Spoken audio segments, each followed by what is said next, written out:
আপনাদের মাঝে শেয়ার করতে নিয়ে আসলাম আমার সংগ্রহে আনা নতুন আরেকটি গাছ।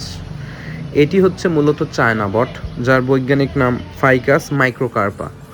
এটি আমি মূলত বনসাই করার জন্য কালেক্ট করেছি। এটি আমার কালেক্ট করা প্রথম গাছ। আমি রাস্তার পাশের দোকান থেকে 180 টাকায় গাছটি ক্রয় করি এবং নিয়ে আসি। গাছটি সংগ্রহ এনেই কিন্তু শুরুতে এর গোড়ায় থাকা বিভিন্ন আগাছা এগুলো রিমুভ করে দিই।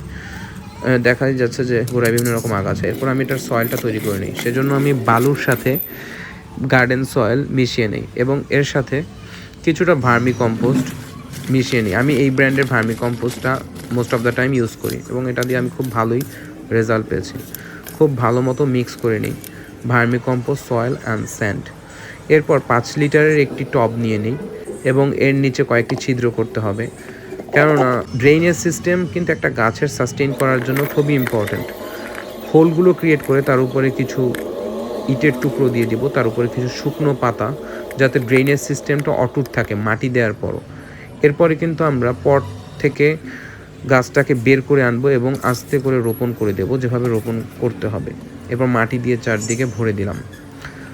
এরপরে দেখাই যাচ্ছে গাছটি লাগানো সম্পন্ন হয়েছে। গাছটিকে এখন আমার বারান্দার বাগানে প্লেস করতে হবে। আমার বারান্দার জায়গার খুবই অভাব, এজন্য একপাশে এভাবে ঝুলিয়ে বেঁধে রশি দিয়ে গাছটাকে সেট করি।